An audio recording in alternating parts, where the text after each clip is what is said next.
नमस्कार दोस्तों, मैं राकेश आर्य एक बार फिर से हाजिर हूँ आपके सामने अपने नई वीडियो के साथ। दोस्तों, क्या कोई समस्या ऐसी है दुनिया में जिसका कोई समाधान ना हो?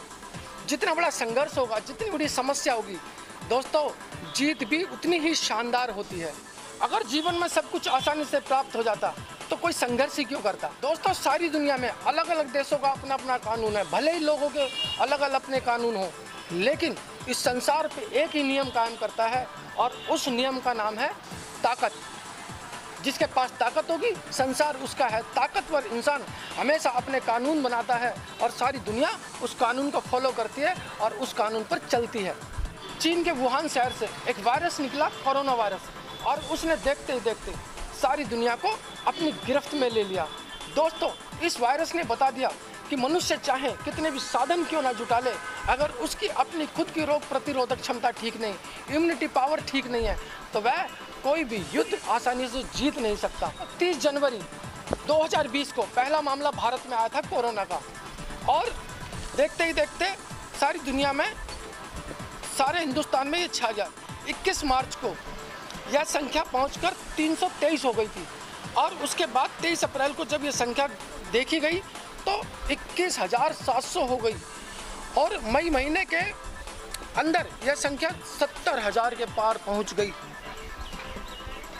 दोस्तों, इस रफ्तार से यदि यह वायरस फैला तो जुलाई महीने के अंत तक मरीजों की संख्या 1 करोड़ हो जाए तो इसमें कोई बड़ी बात नहीं होगी। जिस देश के लोग जैसे होते हैं वह देश भी वैसा ही कहलाता है। अगर देश के लोग ईमानदार होंगे तो वह देश भी ईमानदार कहलाएगा। देश के लोग ताकतवर होंगे तो वह देश भी ताकतवर कहलाएगा, और जिस देश के लोग बीमार होते हैं वह देश भी बीमारी कहलाता है। इसलिए हम सभी का दायित्व बनता है कि हम अपने कर्म से हमारे देश की हम छवि कैसी बनाएं।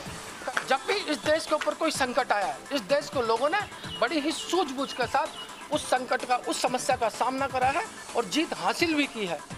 आज फिर से देश और दुनिया के ऊपर एक बहुत बड़ा संकट आया हुआ है। जो ताकतवर होगा वह जीत जाएगा और जो कमजोर होगा वह हार जाएगा। तो आइए हम सारे भारतवासी मिलकर एक संकल्प लें, ना खुद हारेंगे और ना किसी को हारने देंगे।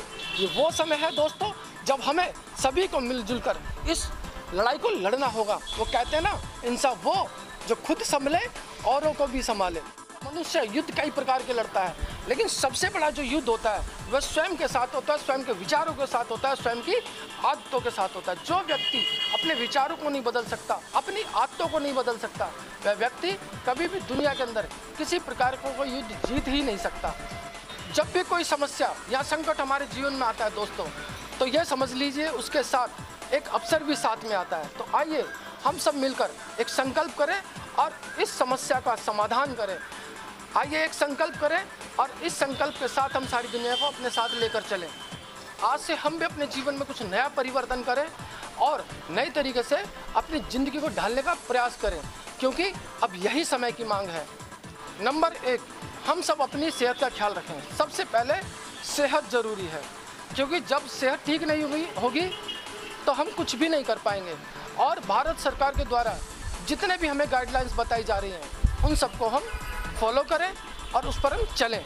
नंबर 2 पर है, हम अपने ही देश में बना हुआ सामान खरीदें, अपने आसपास की लोकल दुकानों से सामान खरीदें, क्योंकि जो देश स्वावलंबी होता है, जो देश अपने ही देश में बने हुए प्रोडक्ट खरीदता है, वह देश शक्तिशाली बनता है और उस देश की अर्थव्यवस्था मजबूत होती है, जो कि किसी भी देश को शक्तिशाली बनाने में अपनी अहम भूमिका निभाता है।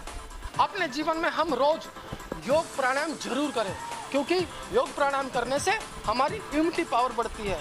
भस्त्रिका प्राणायाम, कपालभाति प्राणायाम और अनुलोम विलोम प्राणायाम आदि हम रोज कर सकते हैं, जिससे हम अपने रोग प्रतिरोधक क्षमता को, इम्यूनिटी पावर को बढ़ा सकते हैं। दोस्तों, भारत सरकार के आयुष मंत्रालय के द्वारा एक काढ़ा भी बताया गया है, देसी काढ़ा, जो कि आयुर्वेदिक काढ़ा है।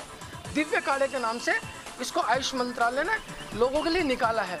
दोस्तों, इसके अंदर हम अदरक, काली मिर्च, तुलसी, गिलोय, मुनक्का आदि का हम काढ़ा बनाकर पी सकते हैं। इन सबको थोड़ी थोड़ी मात्रा में पानी में डाल लें, और जितना पानी हम ले उतने पानी को उबाल कर यदि आधा करके सुबह शाम थोड़ा थोड़ा पिएं, तो इससे भी हमारी रोग प्रतिरोधक क्षमता बढ़ेगी। अगर हम स्वस्थ रहते हैं, अपने शरीर को स्वस्थ रखते हैं, तो ये केवल ना कि हमारे परिवार के बल्कि हमारे देश के लिए भी एक बड़ा काम होगा। हमारा दायित्व बनता है कि हम सबसे पहले अपने स्वास्थ्य को ठीक रखें। जिस प्रकार से देश के अंदर डॉक्टर, पुलिसकर्मी, सफाई कर्मी और अन्य बहुत से लोग देश की सेवा में लगे हुए दिन रात, तो दोस्तों हमारे भी तो कोई दायित्व बनता है, हमारा भी तो कोई फर्ज बनता है देश के प्रति। आइए हम सब संकल्प करें, हम भी देश के प्रति अपने फर्ज को निभाएंगे। गवर्नमेंट ने जो गाइडलाइंस जारी किए उन गाइडलाइंस को फॉलो करेंगे, अपने घरों में रहेंगे और घरों में रहते हुए ही इस वीडियो को ज़्यादा से ज़्यादा, अधिक से अधिक शेयर करेंगे ताकि लोग इस वीडियो को देखें, समझें और जानें और अपने कर्तव्य को, अपने देश के प्रति अपने कर्तव्य को समझें। तो जय हिंद।